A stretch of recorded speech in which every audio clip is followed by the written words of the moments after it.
Hi everyone, I'm Stella Sivi. I'm a health and fitness coach and a host of this Inspire show.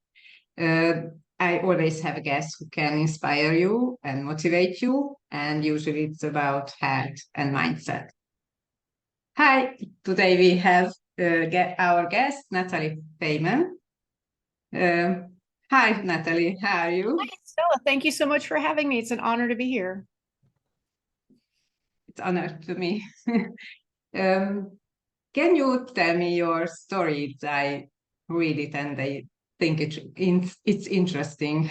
Oh, thank you so much. Yeah, absolutely. I think my story probably has a lot of common elements that a lot of people can relate to. I'm a veterinarian. I've had been for about 30, almost 33 years now, and 24 of those years were in ER and critical care.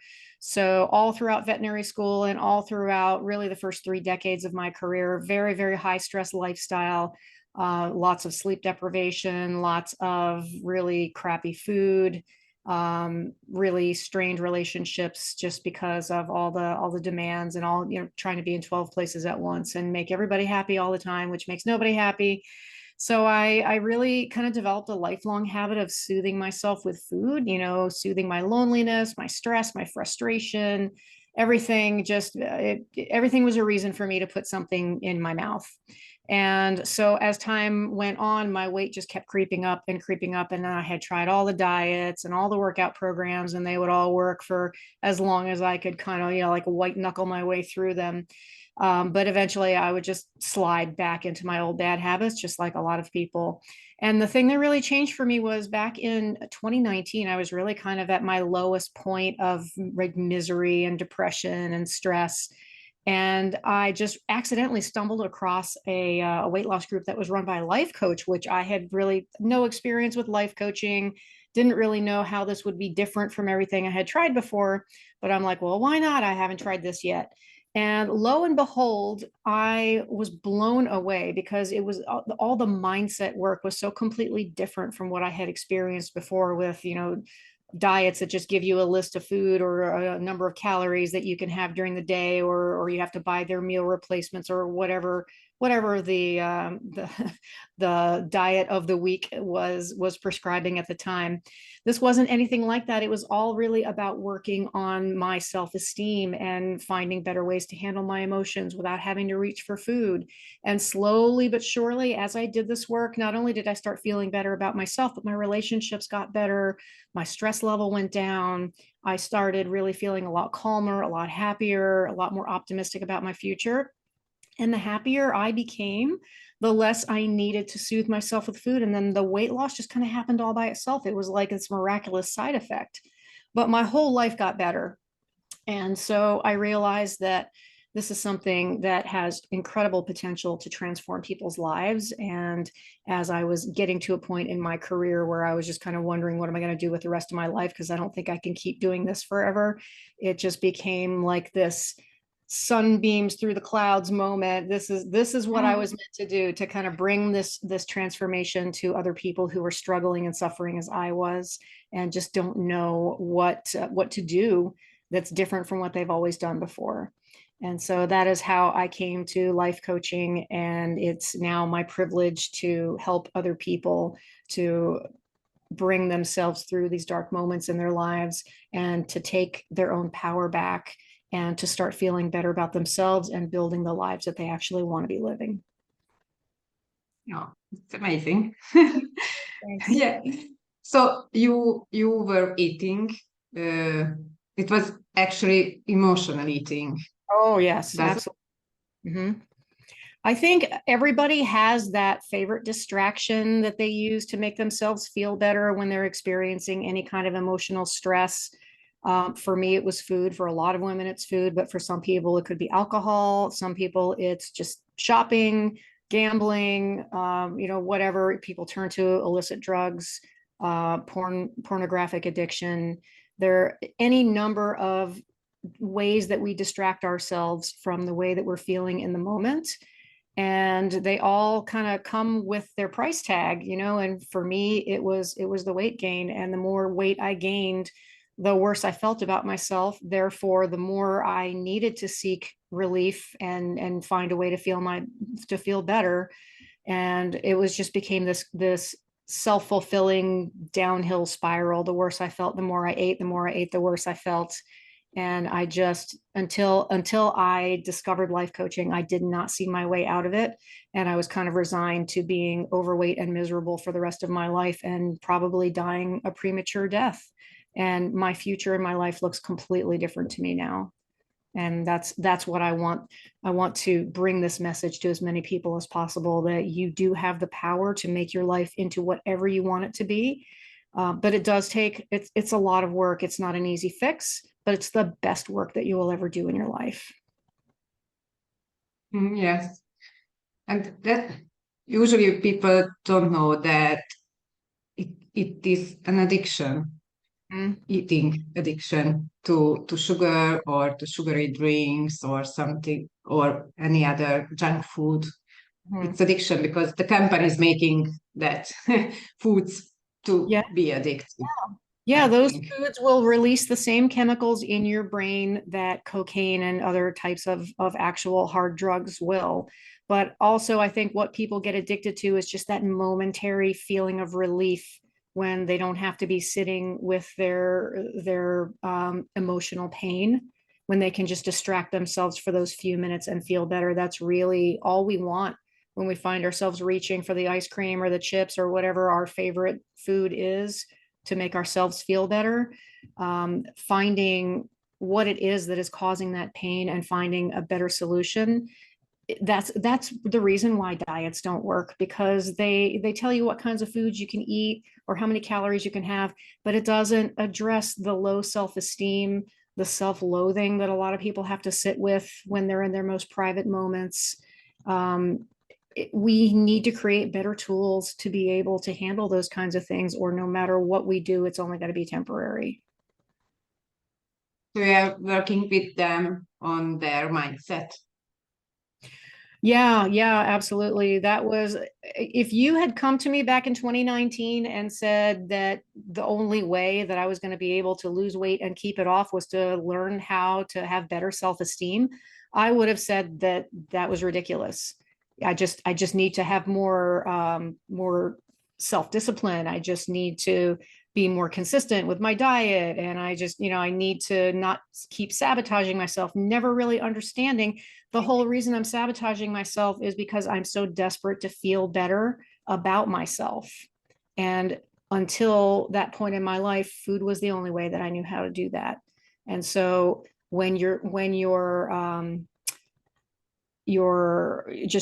white knuckle, we all think that self-discipline is what we need more of, but what we really need is to get to the root of the problem and fix that, and then the rest of everything just gets better by itself.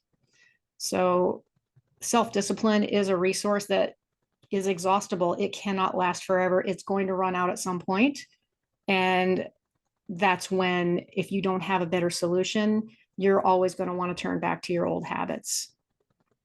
So that's why so many people, when they've developed this habit of self-soothing with food, even if they're able to lose weight, it's more like they're just kind of forcing themselves through a really unpleasant experience. And some people can stick with it longer than others, but eventually nobody's going to keep doing something forever if they're miserable, if they hate it, if it feels hard, if it feels like it's a lot of work. Eventually your willpower is going to evaporate, and that's when the old habits start creeping back in. So this is why long-term sustainable weight loss is so unusual. We don't really see a lot of people that lose weight and keep it off forever. It's how long can you hold on to it before you start sliding back into your old habits, because you haven't addressed the underlying problem in the first place.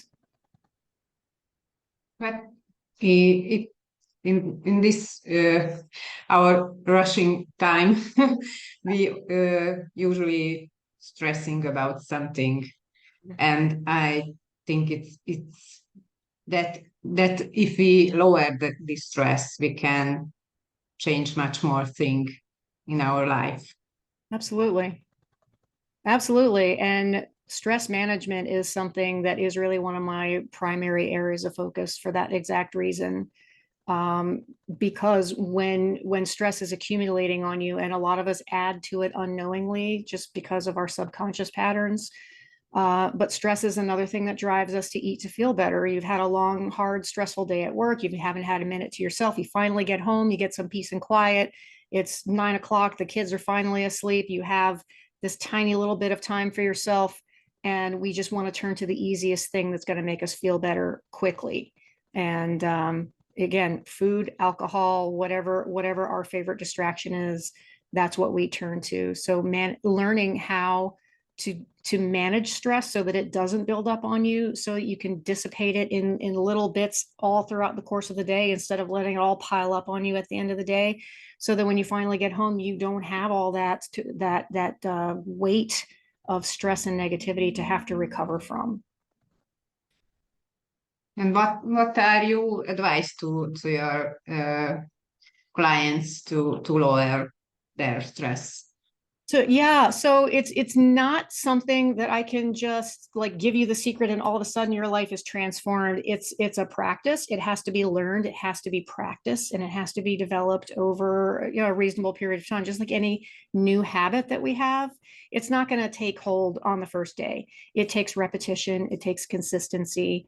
But the first thing that I do, so I work with Positive Intelligence. It's an amazing 6-week program. This program has changed my life.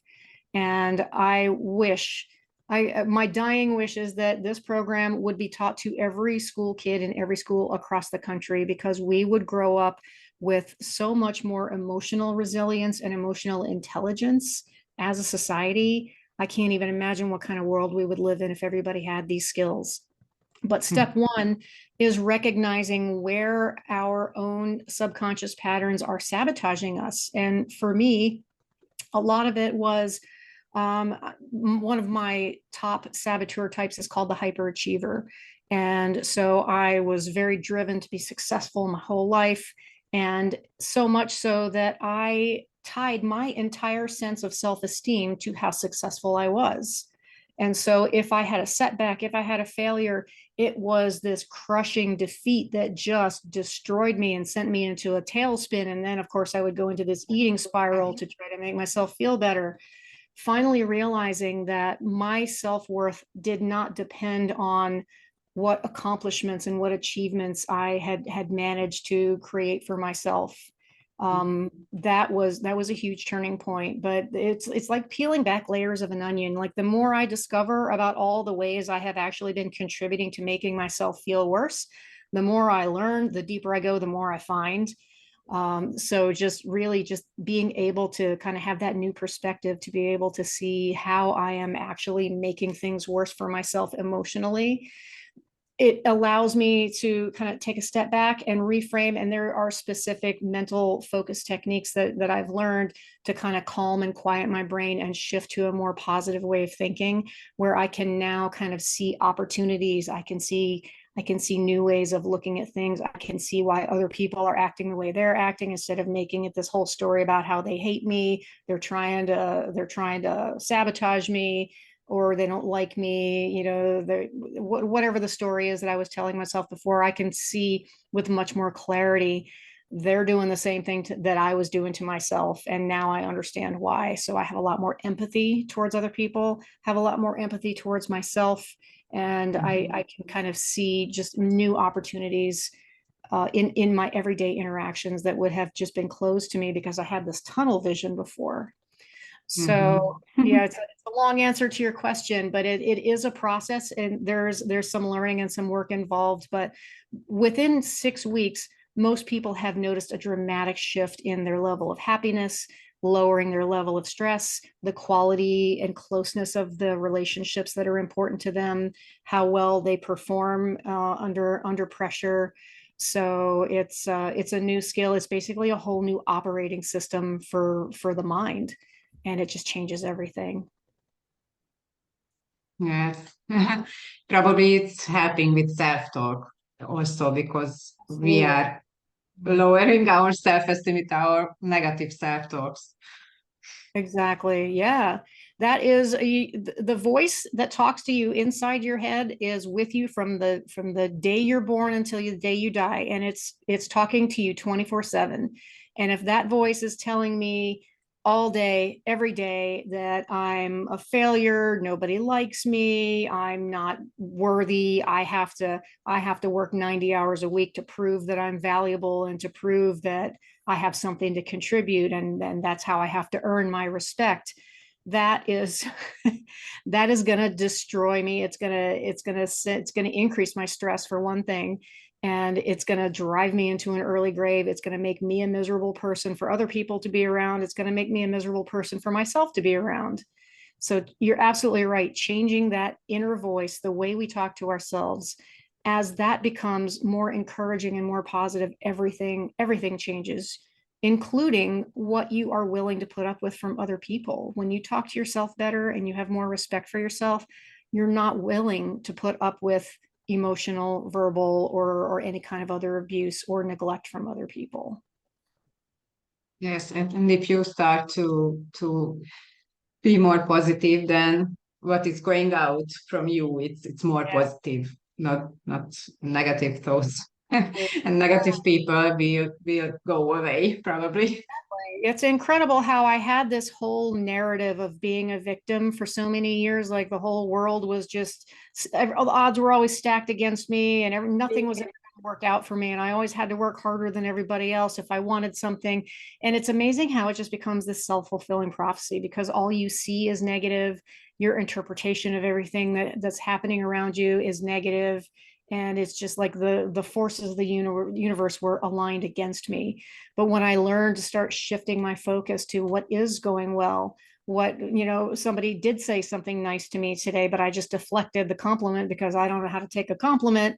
When I start Mhm. pointing out to myself that there are good things happening and there are good people, and I did have some pleasant interactions today, it just kind of reminds me that it's not, life is not such a negative experience. And when I started to really embrace that, shockingly, my life experiences all started to become more positive. So whatever it is, whatever your narrative is, however you perceive the world, whether it's positive, negative, or indifferent, that becomes your truth, and that becomes a self-fulfilling prophecy. And the good news is that you have a choice.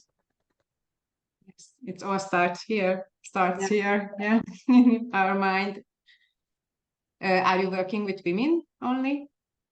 Not necessarily exclusively, but the majority of my clients do seem to be women, kind of like middle age, when they're either facing a career transition or the kids have moved away and they're kind of experiencing this sense of disorientation because they don't really know what their purpose is anymore.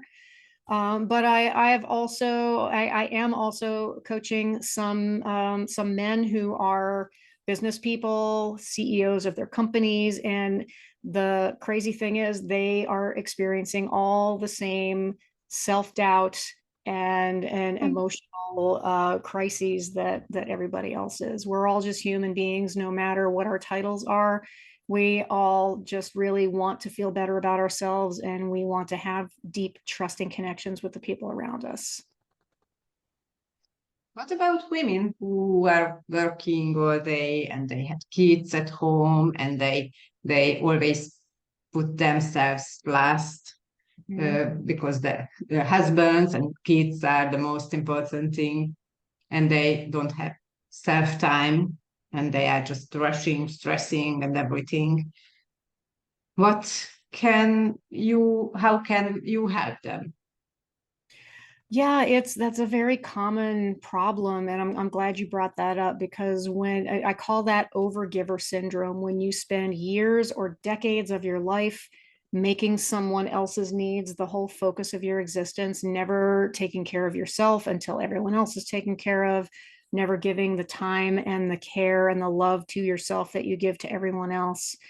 It can be very depleting. And then when your situation changes, your kids move away, or you retire from your job, or your spouse leaves or passes, or whatever the situation is that changes, all of a sudden we've been thinking for all these years, I'm a wife, I'm a mother, I'm a teacher, I'm a lawyer, whatever it is that I define myself as. when that is not there anymore, or it's changed in some way, it's extremely disorienting. And the longer you've lived like that, the harder it can be to kind of reconnect with who you were when you were just starting out in life. When we come into this world, we all know how special we are. We know that we're destined to do amazing, incredible things. And then slowly life just kind of tramples that out of us, and we have bad experiences with people, we have bad experiences in life, and then we just kind of start to layer all this armor on top of ourselves to stay safe, to protect ourselves, to make sure that we always have what we need. And we kind of get into this mode where we're operating from fear. And when things start to change, it's very common for people to not really know what to do about that. So it's really all about reconnecting with who you knew you were when you were younger, before you started to make the center of your world all about taking care of somebody else. And it can be buried pretty far deep in there, but it's definitely still in there. So I always ask people who have this kind of crisis, what when you were a child, what was it that you loved to do so much that you would just lose all track of time when you were doing it? And for me, for example, it was running around in the woods, riding my bike, just exploring nature. I could do that for hours and have absolutely no idea how long I had been gone from the house. So for me, as I kind of contemplate the changes in my life circumstances, I realize that when I'm out in nature, that's really when I kind of feel the peace and the sanity leaking back into my soul. This is what makes me feel energized and grounded and centered. So that is really what helps me to know this is what I was meant to do with my time. Whether it's career wise or just recreation, just being able to give myself that gift, it energizes me and gives me the vision to be able to carry forward with what I want to do for the future. Yeah, I I ask the same my clients what they would like to do when they were younger, what Yeah, they just was thinking about something they would like to try, but they didn't. And this is the time to start to explore themselves, to maybe we can find something new, what we would like to do, or just for the relax or for our life. But absolutely. we have to change, yes, our perspective to life, because we usually living in tube, yes, as you Yeah, said. get this tunnel vision and you get used to doing things a certain way and thinking about yourself in a certain way. And we really eliminate a lot of the possible options for ourselves just because we've learned to only think in certain ways. But we've spent our lives, whether your experience in life has been positive or negative or a whole spectrum, you've spent your life developing things that you are good at. You have amazing character strengths that other people admire, but because we are so practiced at telling ourselves that we're worthless, we can't even see our own strengths, whereas to other people, they are just in awe of what we can do. And because we're so good at things, we just kind of say, oh, well, that's not really worth anything. Whereas we really need to kind of reframe that to be able to appreciate what we are good at, what does fill us with meaning and purpose so that we can channel that into the next chapter. And we have to have self time. Women have to have self time, just Yes, absolutely. like like men when they are just looking at the TV. But we can do something else. Let's pamper ourselves. Let's take a bath with a scent, or just to dance, or anyone who wants anyone what they like, just to do something else they didn't do till now. Absolutely. I always tell women, please make sure that you just put some empty space into your calendar so that you can do what you want to do, so that you can handle whatever unexpected challenges life is going to throw at you. we take so much pride in being so busy and overworked that like every minute of every day has something stuffed into it that we're supposed to do. And if only one thing changes, one little unexpected obstacle gets thrown in your way, and it just becomes this huge disaster, and we just get so overwhelmed. So I am constantly telling people, take something off your plate, become less busy so that you have time to explore what it is that you want for yourself. The busier we are, the more we're scrambling from one thing to the next, the less time we actually have to check in with ourselves and say, what is it that I really want? What do I want my future to look like? It's so important to make sure that you give yourself time for that. Yes, we have to prioritize. I can say Prioritize. Yes. prioritize. Yes, ourselves at least at 30 minutes a day, just for ourselves to read or do anything, Absolutely. just to love ourselves.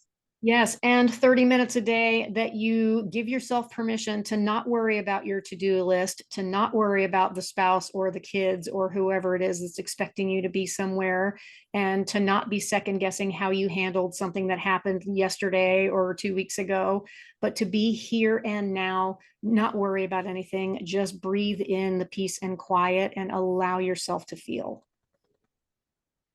Yes, indeed. What would you, if you could go back in time, and you could advise to yourself something, what it would be? Oh boy, that's a good question. I would I would tell myself that it's okay to put my needs at the top of my own list, that I don't have to sacrifice what I want and what I need for myself so that someone else can be happy, because I am worth it and I don't have to earn it. Nice. Yes. And what can you advise to my listeners? Exactly what you said earlier. The single most impactful thing that anybody can do for themselves is to learn how to start talking better to yourself. We don't even realize, we don't even hear our own voices sometimes when we're constantly bombarding ourselves with insults.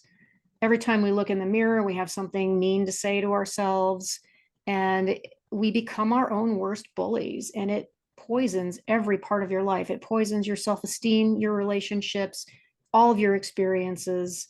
And if you can learn to start hearing that voice and start shifting it to something more positive, what I always tell people is, if you wouldn't say it to your child or to the person that you're in love with, then don't say it to yourself. And when we talk to ourselves as if we were the one person that we love most in the world, our entire lives get better. And again, the treatment that we accept from other people completely changes for the better. Yes. Yes, we have to love ourselves. That is the big, big point. Um, you look great. You are over 50. Thank you so much. I appreciate it. Thank you for having me on your show. It's been an honor.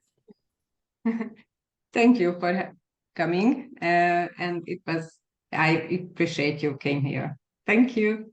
Absolutely. And if your listeners would like to talk to me, or if they would just like to see a little bit more about what I offer, please send them to my website, which is nolimitscoachingnow.com.